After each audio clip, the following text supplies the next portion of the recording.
Sim, eu me vou usar de um recurso não muito legítimo, porque vou fazer duas perguntas, dada a premência do tempo e a necessidade de fazê-las. A primeira é a seguinte: o texto evangélico lembra que não deve o homem separar o que Deus uniu. Argumenta-se de um lado que o casamento, portanto, é indissolúvel, e de outro lado que aquilo que Deus não uniu pode ser separado, porque não foi Deus que uniu.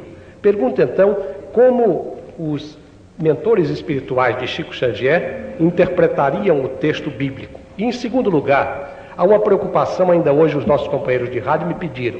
Pergunta ao Chico Xavier, já que você vai ser um dos perguntadores, pergunta como é que a população deste mundo cresce, deste planeta cresce desta maneira, se com o problema da reencarnação, a fonte de vida para toda essa população teria origem exatamente onde? Essa pergunta dos companheiros de rádio é uma pergunta que anda, às vezes, nas preocupações gerais de muitas pessoas. Evidente que muitos de nós aqui podemos ter o nosso entendimento a propósito do assunto, mas os nossos companheiros de rádio, que hoje estão tão interessados nesta matéria de espírito, me pedem para formular a pergunta. E aí ficam as duas interrogações. A primeira questão apresentada pelo nosso digno amigo, senhor deputado federal, Dr. Freitas Nobre, envolve o problema do divórcio no Brasil. E isso traz uma outra questão, que é a questão do desquite. Sem nenhum desrespeito às nossas leis, com absoluta veneração aos nossos magistrados, que são zeladores da nossa dignidade como povo cristão, mas os nossos amigos espirituais consideram que o desquite facultado pelo artigo 316 do nosso Código Civil, código, aliás, dos mais evoluídos da Terra, o desquite facultado pelo artigo 316, de algum modo, sem qualquer irreverência, pode ser comparado, com todo o respeito nosso, à dignidade dos nossos governantes e dos nossos legisladores. O desquite no Brasil pode ser comparado ao presente de um carro de luxo que é doado sem o motor. O carro não pode funcionar porque o motor está de um lado e a estrutura do veículo de outro. No artigo número 323 do nosso Código Civil, existe a possibilidade da reconciliação dos cônjuges, seja de que modo for, e a lei, então, aprova a reaproximação dos cônjuges que não puderam viver juntos. Então, é o trazimento do motor ao carro para que o carro venha a funcionar da mesma forma pela qual o carro foi considerado em dificuldade antes do reajuste. Por isso mesmo, nós que hoje vivemos em dimensões econômicas diferentes, em dimensões de intercâmbio diferentes, dimensões comerciais, dimensões diplomáticas muito diferentes daquelas que nos caracterizavam até 1916, quando o nosso código era herdeiro de muitas das idiosincrasias do Código de Napoleão, e já diferentes da Lei 4.121, de 27 de agosto de 1962, considerada como sendo o Estatuto da Mulher Casada. Nós que vivemos hoje em dimensões tão grandes de compreensão humana, nós consideramos o divórcio como medida humana, medida legítima, porquanto dói ao nosso coração quando ouvimos nas palavras públicas de nossos grandes magistrados a palavra desculpe-me, a palavra concubina, para designar senhoras distintíssimas, grandes mães de família que estão em segunda, terceira ou quarta união, com absoluto respeito ao regime monogâmico que impera em nossas relações. Peçamos a Deus que as nossas autoridades possam ouvir os nossos sentimentos, mas não apressadamente, porque as leis não devem se alterar de um dia para outro, para que determinadas alas de criaturas ainda não matriculadas na escola da compreensão humana, da ternura humana, venham a abusar da magnanimidade de nossos preceitos legais.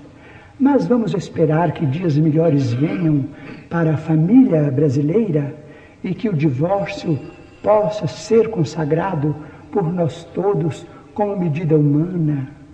Porque, do ponto de vista espírita cristão, muitos talvez afirmem, mas e a dívida de outras reencarnações? Muito bem, mas os nossos bancos fornecem moratórias, fornecem reformas. Será que o banco da providência divina está em penúria tal que não nos possa dar tempo para depois resgatarmos as nossas dívidas com determinados companheiros ou companheiras, para que nós não venhamos a cair muitas vezes em delinquência? Para salvaguardar os nossos interesses, a nossa integridade mental mesmo, o divórcio é uma medida humana. Mas nós devemos considerar, e isso digo na condição de espírita, nós os espíritas precisamos e sabemos respeitar a maioria católica da nação brasileira.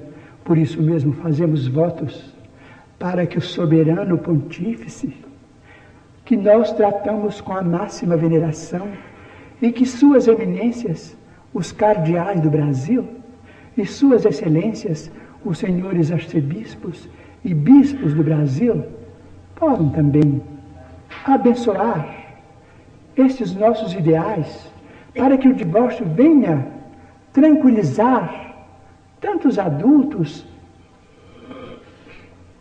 e legalizar tantos adultos e jovens que necessitam de semelhante medida para que a paz e o amor. Na fala do nosso caro entrevistador, Dr. Durval Monteiro, estou consertando o nome. Muito obrigado pela tolerância. Mas não suspendeu o doutor ainda. Foi um engano. Para que a paz e o amor reinem dentro do lar pátrio, do território Brasília.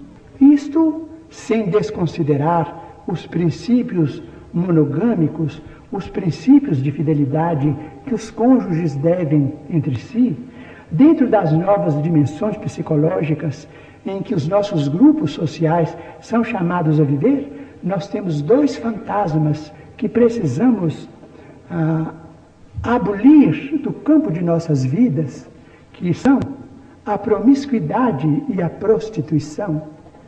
Nós poderemos vencer a prostituição com a dignidade do trabalho, porque pelo trabalho cada criatura se faz respeitada pelo rendimento da sua própria vida no grupo social.